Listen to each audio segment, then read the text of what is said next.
കോഴിക്കോട് കൊടുവള്ളി സ്വർണ്ണക്കവർച്ചയിലെ മുഖ്യ ആസൂത്രകൻ രമേശിന്റെ ദൃശ്യങ്ങൾ 24-ന്.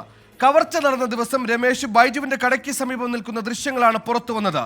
ബൈജുവിനെ കാറിടിച്ചു വീഴ്ത്തി സ്വർണം കവർന്ന കേസിൽ രമേശ് ഉൾപ്പെടെ 5 പേർ കഴിഞ്ഞ ദിവസം അറസ്റ്റിലായിരുന്നു. മറ്റൊരു സ്വർണ്ണ വ്യാപാരിയായിരുന്ന രമേശ് തന്നെയാണ് ഈ കൃത്യത്തിലെ മുഖ്യ ആസൂത്രകനെന്ന് പോലീസ് പറയുന്നു.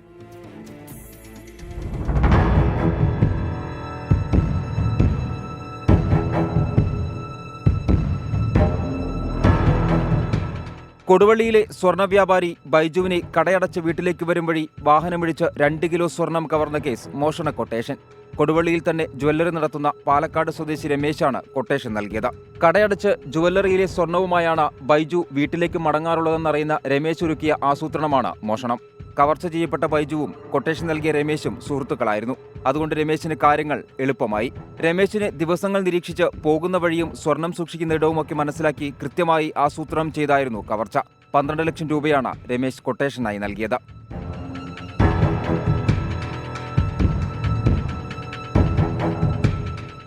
ബുധനാഴ്ച 10 മണിയോടെയായിരുന്നു കവർച്ച.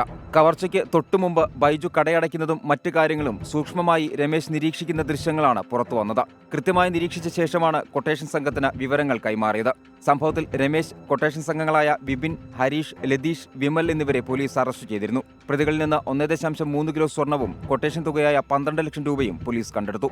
24 കോഴിക്കോട്.